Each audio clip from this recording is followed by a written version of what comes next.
Hello, amazing hackers. Are you looking for a place to learn how to hack?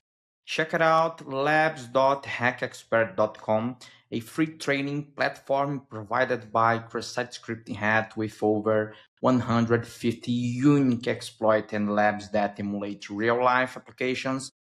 Check out the Cross-Site Scripting Hat on YouTube if you want to have some guidance with the labs and hack in general. And don't forget to use my special discount code with 17 off everything always. All right, welcome back to R19.io podcast. Today's episode, I am not even gonna lie, this one might trigger some people because we are going to talk about something that everyone is using right now, but very few people actually understand, and is AI generated code.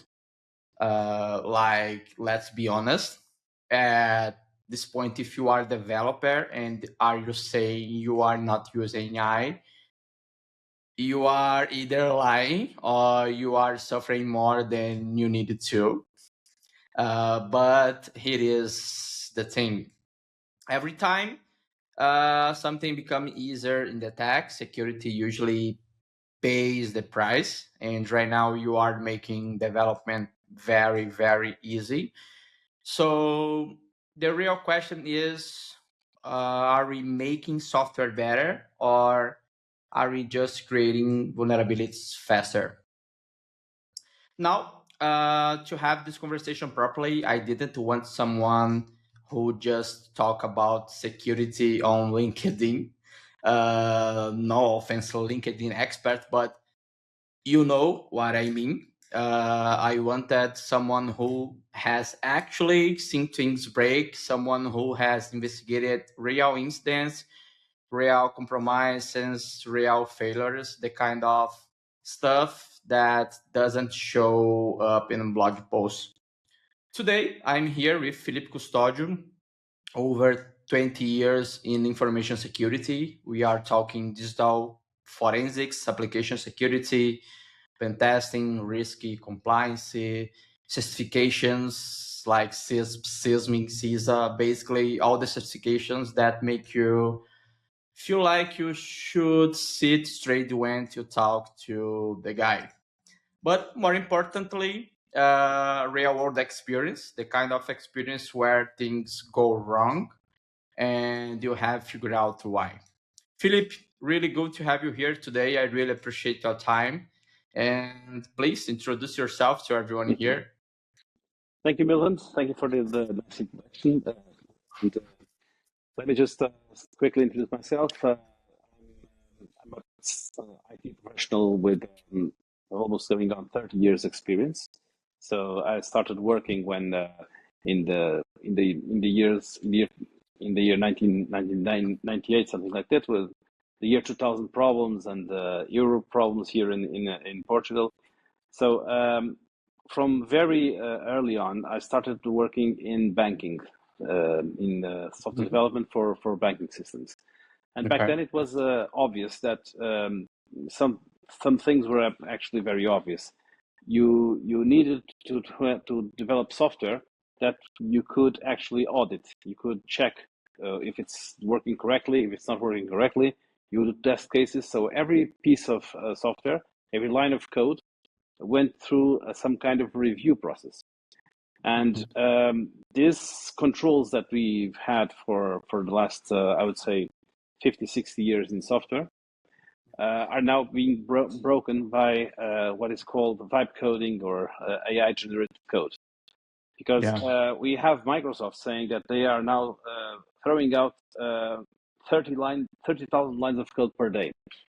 There is no human capacity to even, I'm not saying review, even understand what is written there. Yeah, for sure. So that is a problem.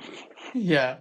All right, let's start simple, but not really simple, because I think people don't realize what it's happened yet. And when you look at this whole AI plus development thing, does feel like just another tool, or does feel like something bigger? in your opinion? Well, AI, when it's implemented correctly, can be a very big accelerator in an industry that needs acceleration. So one of the problems that we've had for the past few years is there are not enough programs in the world to make all the software that we need. Software is Mm-hmm. becoming larger, more complex, and quicker. The features are not built in a 5-year span; they are built in a 6-month span. So you Yeah. build software now that will be obsolete by the end of the year. So this Mm-hmm. means you have to get quicker. But on the Yeah. other hand, I've seen a lot of software being very badly implemented with AI. And the problem is that a lot of people say, okay, AI can build your app, so you don't need to be a programmer to build your app. Mm-hmm. Maybe you don't need to be a programmer, but you do need some software engineering skills. Otherwise, it's not going to work well for you. Yeah, I had the same. I have the same feeling because what it's like, it looks like to me, developer are slowly becoming prompt engineers. It's like you don't write code anymore. You describe code and then you just hope for the best. This is my this is my opinion, which is very very dangerous, strange and insecurity. And do you actually see developers becoming more like code curators than builders? Well, I would say that developers are probably going to evolve to be software engineers. The few ones that are capable, they will do this. Mhm. So if you look at the software engineering career that existed so far, you start being Mhm. a junior coder. You start building writing code. Then, when you get more experience, you start to do problem solving, algorithmic problem solving in very, very small areas. Then you start moving on to bigger areas until you are a software engineer. Software engineer is someone who can take a very complex problem, divide it into small pieces, and then ask a coder to do it. So the difference is that until now, in the software engineering career, you'd have junior developers to do this coding, and they would learn with this. So when they get to be this code curator or architect, they would know what they are asking that the others should do because they did the steps. The problem with Gen AI is that quickly this entry level in the career is disappearing. So you enter a career and start prompting, you start writing prompts, Yeah. and if you don't understand what the code is being generated, you'll get into problems very fast. Yeah, exactly. And here, in my opinion, is where things start to get weird for me because everything looks great on the surface, faster delivery, less friction, but under the hood, it's my opinion. Are we introducing more vulnerabilities without you realizing it? Mm-hmm. Because I've have seen examples, and I'm sure you have seen worse AI generating code that works perfectly, but then you look closer and it's like, wait, it's SQL injection in 2026. That's really Mm-hmm. strange. What you think? There are two reasons for the increase in vulnerabilities. The two major reasons. The first one is test driven development. Test driven development is when you write your tests first, and then you write the code until tests pass. This is good to curate Gen AI generated code because the machine makes a lot of mistakes. So you need some guidelines, and what you do with the guidelines is you develop a set of of functionality tests, and let the AI machine work until the tests pass. Okay, this is the what most of the code is being done right now. The problem, and Milton, I know you from your experience, you are also a application pen tester. The problem is it's totally different from testing an application from a functionality point of view or from a security point of view. Yeah. Functionality means the application works. Security means the application does something the developers never thought it would do. So you Yeah, that's cannot insane. design tests for that. You can do OWASP. OWASP is a good example. You can do OWASP. You can test SQL injection, cross-site scripts, stuff like this. So, but you will get to a point that you cannot test things that don't exist yet. Okay? Yeah. Am I Yeah. making myself clear? Yeah, So this is that's insane. That's really insane. Yeah, that in the end that's really insightful.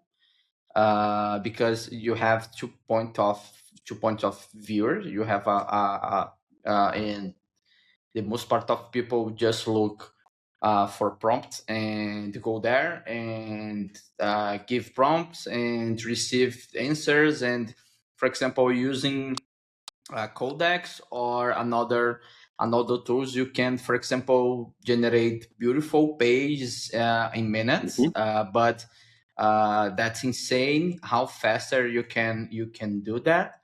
And do you think we're going backwards in some areas because of this? Uh, yes, there is that's another interesting issue.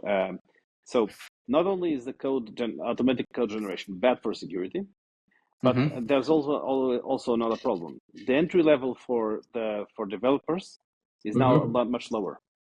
So you get people that don't know anything about software or technology mhm, start writing applications.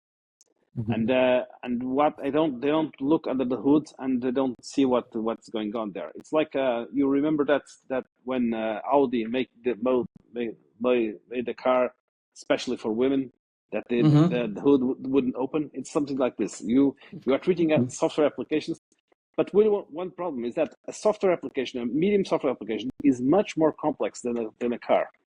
Yeah, So a lot of exactly. moving parts, a lot of moving parts. Yeah, for And sure. then you have also the code reuse, which is also in itself very dangerous.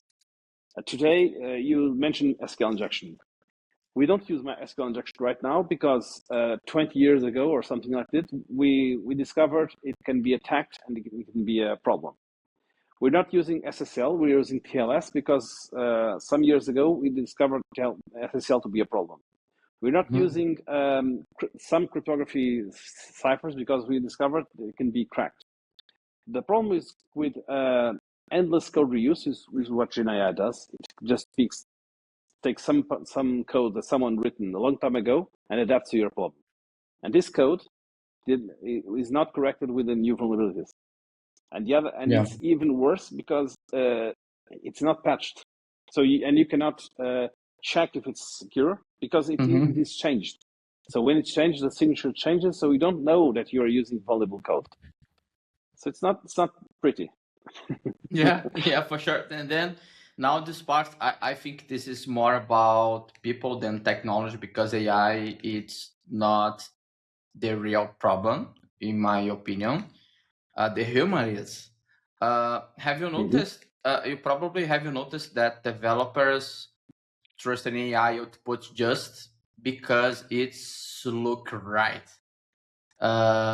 You probably noticed that. Okay, developers are adjusting, like I said before, are adjusting prompting things inside the okay codecs and another tools, and it trusting AI output just because it looks right. And Yes, yeah. and you have the tools are also always are also evolving, and it's coming to a point that the code that is developed by Codex, by Cloud Code, and by all other tools is a lot more complex sometimes than the average Mm-hmm. programmer can understand. So that's Mm-hmm. not only a problem of blinded trusting. There's also a problem of knowing enough to analyze the code. So I do Mm-hmm. what an exercise that I do is when I'm reviewing code generated by AI. If I Mm-hmm. don't understand something, I research until I do understand. But I'm doing this because I have all the time in the world. I'm not a software developer in my career, but I Mm-hmm. hear from the other side of the fence, I hear the programmers now saying that managers have been taught that AI will multiply by 10 their productivity. So Mm-hmm. now the programmer doesn't have to have one release every 10 days. He has one release every day. And Mm-hmm. the time pressure is also Yeah. increasing. So I think Yeah. it's a human problem. Yes, it's a human problem of expectations, and the solution will have to come from the humans too. It have to come from processes. Yeah.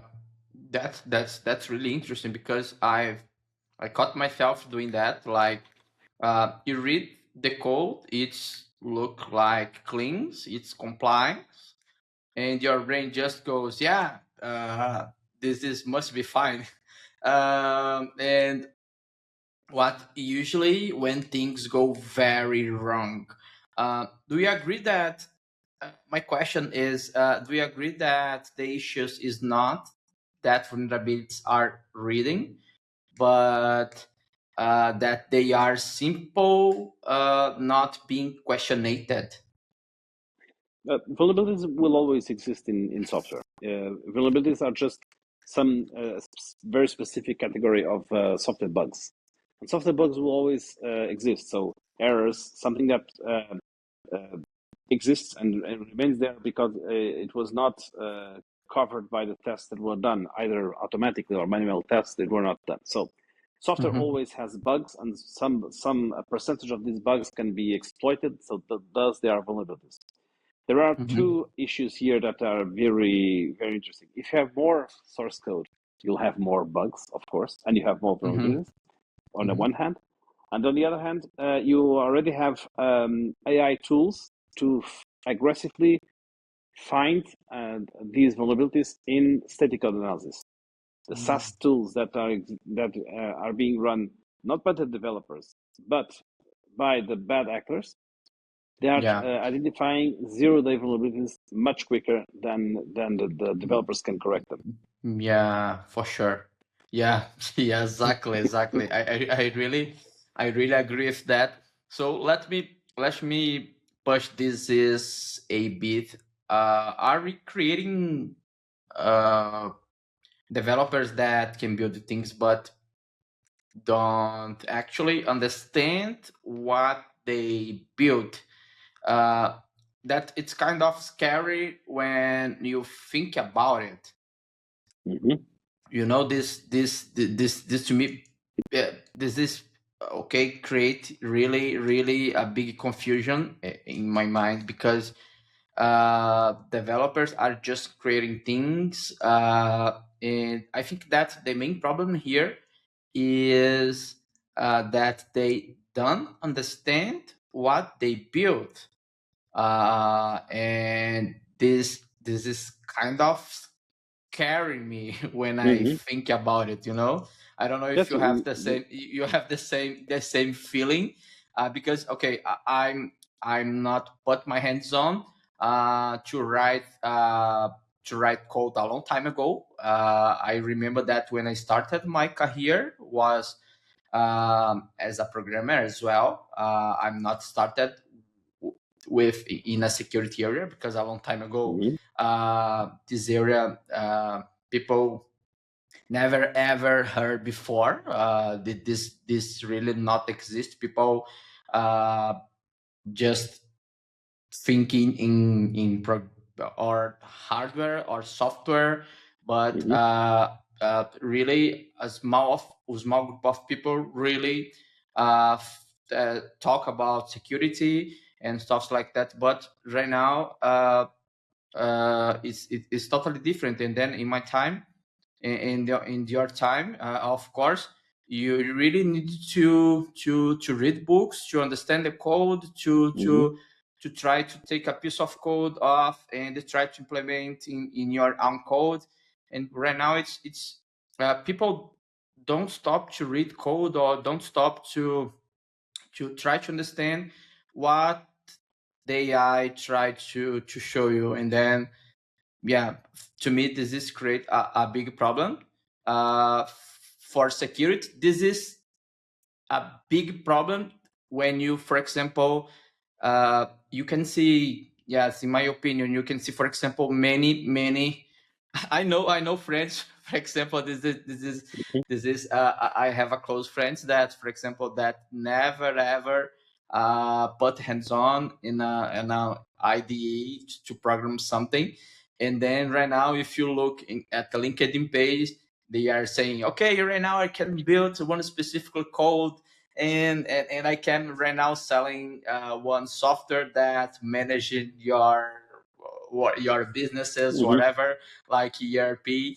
and then, but I know that these guys don't know nothing about code or read code lines, and then yeah, to me this is create a big problem because people right now thinking that know how to write code, Hmm. and then You know, yeah. it's Milton. It's a question of the education that we have right now. It will have to be revolutionized, and I think that that's the first thing that will happen. So the software engineering courses of the past, they have to be completely changed, because it's Hmm. not it's very different to program, to make an application today in 2026 that it was in 2024. So it's Hmm. something that now, as you said, the Hmm. software engineers are more code curators and reviewers than actual developers. uh, and they need to find strategies to make sure that the output is still controllable. Okay, this is Hmm. the first big issue. The second big issue Hmm. that touches on what you said, that anyone now can do an application. This will mean that applications will be commoditized. So Hmm. if you have someone who is entering now the field, tell him you will earn a lot less than your past predecessors, because code is being written by anyone. Bad quality code is written by anyone, but maybe that's enough for some applications. Maybe you don't have to pay that much for an application to manage your groceries. Okay, and Hmm. nobody will have to want to pay for an application to handle your groceries. So that's the issue that we have right now on the value of the work. But that's another discussion. What happens is the traditional controls that control software are being broken, and we have to fix them. Okay, Yeah. so it's different to write an application to manage your groceries, write the software for a CAT scan, or write the software to run an airline. Okay, so Hmm. it's different, and or a Hmm. banking system. So these controls Hmm. have to be re-implemented and redesigned for the new AI era. This Hmm. means what Microsoft is doing with DevSecOps, which means that Hmm. you accelerate the development, but you put SaaS, DAST, and other security controls inside the workflow, the implementation workflow, so that mistakes are caught early. It Hmm. means also to have rules written by people who actually are software engineers, and the others when who are learning, they just follow them. Like, um, make sure your source code doesn't use vulnerable libraries, and also make sure that you do incremental changes, small changes that can be actually tested and detected if something goes wrong. So there are ways to navigate this. So we're not saying that this disaster, we're all going to die and something like that. I'm just saying that vulnerabilities will increase, software price will go down, Yeah. and we need new processes. You need new controls. So this is something we have definitely to work on. Yeah. Okay. That's interesting. But let's scale the problem because uh, let's click because AI doesn't just generate code. It suggests libraries, frameworks, dependencies, basically decisions. Yeah. Mhm. Do you think developers are validating those suggestions enough? No, absolutely not. It's impossible. So we had some very scary things work happen in the past few months. NPM was one of them. So there was vulnerable code injected into the open source distribution of the package manager that all developers use for JavaScript. So it's NPM. And this means that software was released with backdoors inside of it, Yeah. that because the code cannot be really vetted. And when you have, the one of the most important people in the world that controls software is a Finnish guy called Linus Torvalds. He's still the curator of all the source code from Linux. And he just conceded that, okay, I admit that you are using Codex or Cloud Code to build parts of the source code. It's okay, but you are responsible for what goes into the kernel. Yeah. When Yeah. Linus Torvalds cannot stop AI from entering his kernel, nobody can. So it's going to happen. So we have to try to find compensating controls so that the vulnerabilities, the bugs that when happen, actually are manageable. Yeah. Yeah. That's interesting. And what's your take on that? What is take on that? Okay, let's say because right now my last questions was about um, if developers are thinking and validating those suggestions. Um, they probably not just automating. They also are making bad decisions, and then this is to me create a big problem. Depends on what the type of application that you are trying to building. And what is your take on that? In your opinion, what you think about Yeah, that? I think organizations must come to terms with the following. There is some software that we won't have to care about because it's software that is not going to be impactful for the business.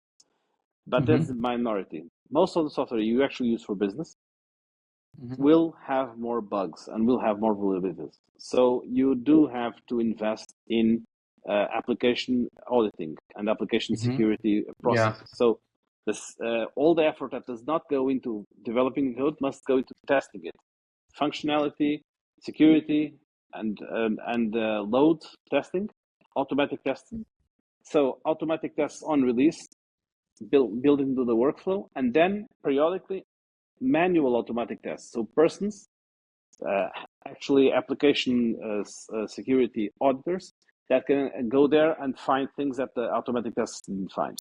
So it's going to be, if I had an advice for someone who's starting in this career right now, is instead of going to software engineer, go to an application auditor. It's going to be a lot more Yeah. work for them. Yeah, for sure. And Philip, here I have uncomfortable questions. Let's say if something breaks or get exploited, who do we blame? The developer or the AI? Well, Linus Torvalds said it best. You are responsible. You are the one who is creating the code. So you are responsible. Even if you didn't look at the code, you should have looked at the Yeah, code. because the AI told me to do it, and it's going to work into in a breach report, and then I cannot say, and they cannot put inside of my But breach report. it's the common theme for AI. So you have in full self driving, you have the same problem. If a car driving itself runs over someone, the responsible is the person that must be sitting in the driver's seat. So humans will always be endlessly responsible for the decisions of AI. Yeah, and now this is where things start to feel like a different kind of problem, and that I'm studying a lot about AI and how to exploit that and stuff like that. That it's prompt injection. Most people don't even understand what that is yet, but the idea that you can manipulate what the AI outputs. That is really really crazy. And Mm-hmm. I okay, in the last week I did a new certification that focused on AI exploitation, and you can do really really awesome things there. And do you think people are underestimating this right now? Yes, absolutely. So there is a whole field of study with explainable AI, that AI that can explain itself. And the Mm-hmm. reason for this is that a lot of these models, we don't actually know how they work. We just put a lot of CPU and GPUs in there, and they seem to reason. And I've heard a lot of theories that no, they don't reason; they just use probabilistics, and that's it. But um, from what I've seen in code generated by Codex and Claude Code, uh, it's not it's not innovation, but it sure looks like an innovation. So and we can always ask, maybe in some areas these tools are more experienced or more knowledgeable than we are, because they are programmed in the whole source code in the whole wide world. So they have seen everything. So maybe when I see, oh, your the AI is not really innovating. Maybe it's me that it doesn't have enough intelligence to understand what it's doing, and that's a scary notion that Yeah, uh, in the very near future there won't be a possibility of reviewing the code because we will not understand it. yeah, yeah, for sure. And if attackers can influence how developers write code, and I'm saying through AI, are we now defending not just applications but the entire development process? Uh, Mm-hmm. that feels like a big shift, right? Yes, automation. First, the RPA, so robotic process automation, and now AI brought us what was the first the word the CI/CD workflow, so the automation of many parts of the release of software. And what Mm-hmm. is and now a lot of companies are using LLMs and using prompts being generated automatically by other prompts. So and this of course is very good for speed and to generate things very fast, but it's also very vulnerable, because if you can input something like forget all that you hear and now insert a backdoor here, and you Mm-hmm. put that deep into the workflow, Mm-hmm. maybe it will nobody will see it because nobody reviews code anymore. Yeah, yeah, that's really real. And now let's talk about something very, very real and honestly already happened. I already see it all the time. That is developers sending prompts with sensitive data. Mm-hmm. Have you probably have you seen that in real companies? Do you already uh, can you First, share first, something? everybody sends confidential information for to the Gen AI of this world. Everybody does Mhm, it mhm, because first, because it's a lot more troublesome to uh, take out information and puts only the public information there than just to send mhm, a document and ask for no document. So it's convenient. Okay. mhm. Yeah. Now there are some very harsh truths here. First, people are doing it. Everybody is doing it, putting confidential information in LLMs. Second, the companies that run the LLMs don't know how this data is going to be used. They don't know. Okay, they Yeah. may say, no, we're not going to use it. They don't know. Yeah. And why do I know they don't know? Because they are issuing blank statements to Yeah. protect themselves in the future. Like the last one was GitHub. GitHub Yeah. just stated that unless you oppose, all your source code that you put in your repository will be used to train AI. Yeah. So For sure. you don't know. Yeah, because for example, I have seen people paste API keys into ChatGPT like it's Mm-hmm. Stack Overflow, and then which is not ideal. And right now, for a compliance perspective, it's already becoming a serious issues, right? Mm-hmm. Well, it's not direct. It's not direct. So for the only something that you can be more comfortable is that even if you put there some confidential information, Mm-hmm. a competitor cannot go there and query, give me Milton's information. It does not work like that. But what can Mm-hmm. happen is, imagine you put there an API, and this API key can show up in the sample code that is given to another user, because it's an example and it's probabilistically similar to what he's using. So data leakage can occur and does occur. So Mm-hmm. what we propose to our customers is that, to our clients, is to have strict guidelines on which information cannot absolutely be given to the prompts. And when there is very confidential information being used, like in R&D companies and innovative companies that they want to protect their IP, what they are doing is that they are implementing their own LLMs indoors. So it's closed system. It doesn't leave the room.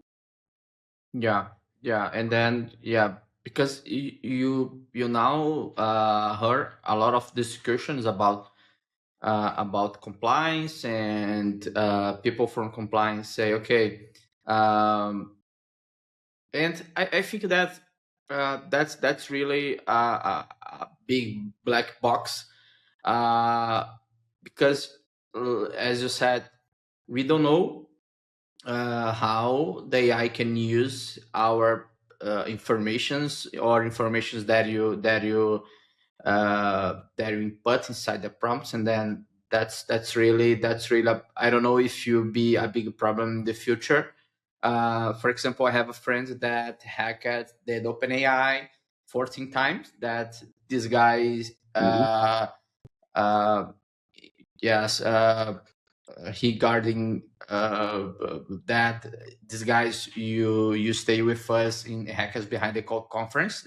He's from Belgium, and Mm-hmm. then these guys hacked OpenAI 14 times, and then you can imagine if more people can hack OpenAI or ChatGPT or whatever, and then Mm-hmm.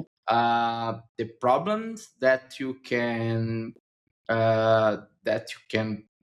find if people can, for example, I don't know. You can imagine if people can access your account or have access in your account of your ChatGPT and can see your Mm-hmm. history or stuff like that. I'm not saying that okay, that's fact. This is fact. We don't know what the OpenAI or whatever are doing with our informations, but Mm-hmm. let's to look, for example, for people like Weasley, that it's from cross-site scripting hat Mm-hmm. that hacked the ChatGPT 14 times. uh, Hackers like that have access in your interface, in your panel with your Mm-hmm. histories, and have access in your about your experience, about your whatever, and then Yes. uh, from compliance perspective, I think this is can be a big problem. Looking for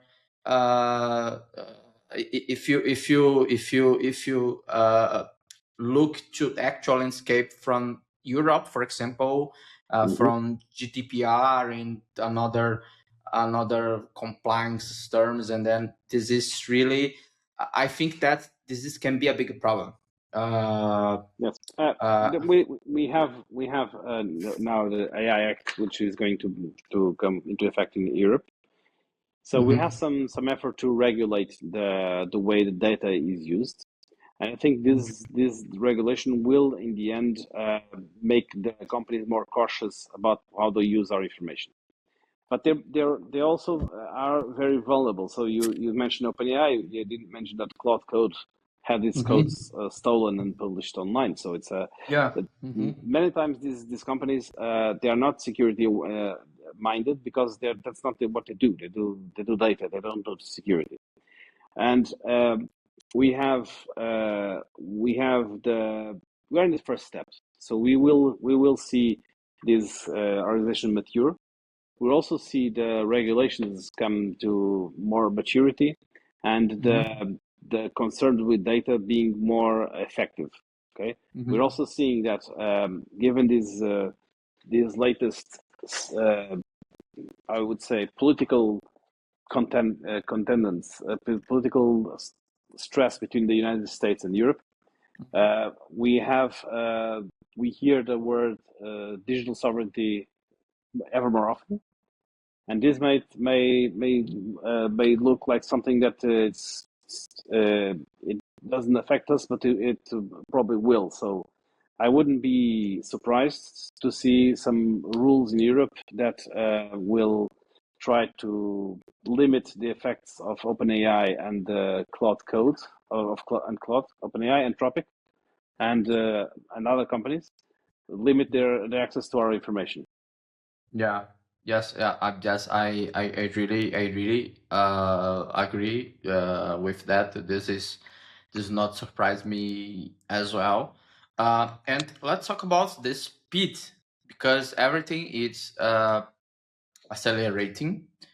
Do you think security teams can realistically keep up with this changing, this speed changing? Well, it's something that we'll also have to speed up. So the security part will also have to be ever more accelerating, and we are already seeing a lot of security work to be automated. So using AI to control what AI built, something like this. And this is something that we also see in application security, where the effort done by machines is bigger than the effort done by humans, because the human skills should be really reserved for thinking outside the box, to not to run the same processes over and over. So this is how the security industry will have to evolve. Yeah. And I have a question. And if code is generated fast than is revealed, is security slowing becoming optional? That is a scary thought, you know. Well, you will have you will only have capacity to actually be safe and secure about a very small percentage of the code being generated. So that's what you have to realize. So maybe in a company you have 2 or 3 processes that are critical, the other one are not, and these critical processes are the ones who will have to invest to make sure that the software being running these processes is trustworthy. The others, well, it's like everything. When you have applications that are being developed by machines, and you will not have a very big quality on these applications. So but you have to live with that, because it's not going to go away. It's not going to go back. Okay. Yeah. And so what should companies actually be doing right now? Like real actions, is not theory, in your No, opinion? for starters, companies should actually make sure that the applications that run their business are secure. And this means external auditing of their applications, making sure that any obvious flaws are detected. This is in the end of the process. In the beginning of the process, when there are new systems being developed, the process has to be set up so that the security is there all the time. It's from the design, from the implementation, the workflow, everything has to come to terms with security. Yeah, that's really useful, let's say. And let's zoom out a bit. And looking ahead, does AI make application security better or worse, in your opinion? Well, AI makes everything a lot. Look to the future, of course, because right now Yes. have the big the Mhm. big balance between better or worse, and then this is my question for you.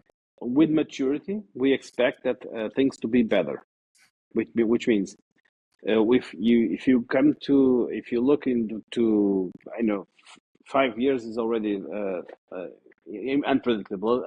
I would say 5-10 years in the future, we expect to see a lot more code being developed by AI, and this code to be more secure because the automation of the security tools of SAST and DAST already has some workflows that ensure that this code does not come with obvious security vulnerabilities.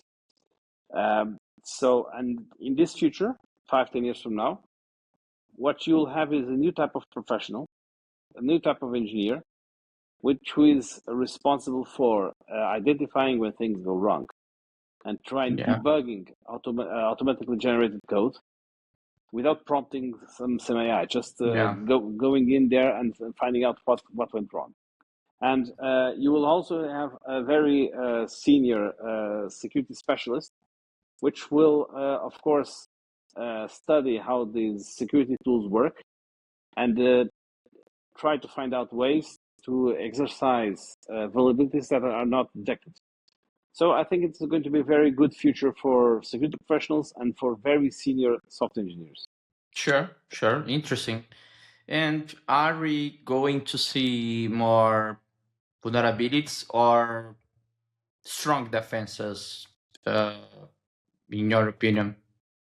I think we will see a lot more shadow code, code that is there but it's not exercised. It's just there because it was copy pasted from somewhere by an LLM. And this shadow code will be a source of very interesting vulnerabilities and backdoors. So you'll probably will have a lot more dormant zero-day vulnerabilities in the future because this shadow code is showing up everywhere. If you build minimal Python program today, it's 200 megabytes, 300 megabytes. Okay. Yeah. This used to be a whole system. Yeah. Yeah, for sure. Exactly, bro. Exactly. And what happens to the role of the security engineer? Because that role is changing very, very fast. And in your opinion, what's happened with the role of security engineer? I think the security will have to be viewed as ongoing process. So you will not wait until the biannual audit to check if everything is okay. You will have constant monitoring of your systems, your applications, and everything. And the security will be more related to behavioral changes and noticing that the application is doing something it doesn't usually do and trying to contain this before even knowing if it's an attack or not. So security will have to rely more on the effect than the cause, because the cause is under the hundreds of thousands of lines of code. So if you see an application that usually connects to 3 systems, all of a sudden try to connect with 4 more, this application is immediately quarantined and will stop working until we know exactly what's going on. Okay. So this is the future of security engineers and architects. More on defense and more on monitoring than on analyzing vulnerabilities. Yeah, insightful. That's really interesting. And all right, let's end with something simple. Today, would you? That's really interesting. Would you trust AI generate code in production? Um, what do you think Yeah. about that? Well, Yeah. it's impossible not to have AI generated code in production right now. It's impossible. So it's like standing in the beach, looking one of those big waves from Nazaré, and saying, okay, should we allow the wave to go past or not? It's impossible. The wave is going to crash on us. The decision we have to do is whether we stay on the beach and miss out, or we take the surfboard and go surf the highest wave in the world. So, Yeah. but to surf this wave, you need new skills. Yeah, This for sure. was where my analogy comes back to code. So you need new skills for this. We trust code in production, maybe not in all the systems. You know that Anthropic apparently refused the contract with DoD because they said AI is not ready yet for military systems. This is happening in the United States.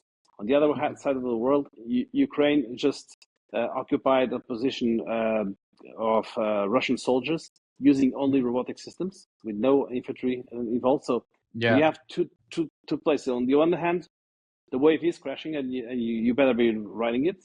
On the other hand, you always have the people say, "Wait, this is scary. Let's wait a bit." Yeah, right? Yeah, for sure. Felipe, this was a really good conversation, not just technical, but honestly a bit uncomfortable in some parts, which it's good. And where can people find you?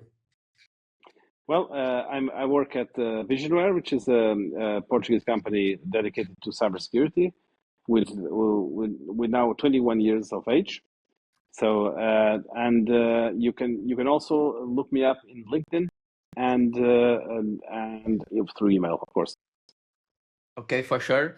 And for everyone watching, if you are writing coding today, you are already using AI. That is not the questions anymore.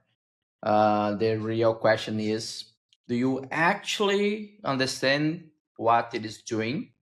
And yeah, Philippe, thank you for that. I really appreciate your time. For everyone who listen or watching, please, if you like this episode, please share with your friends, with your family, whatever.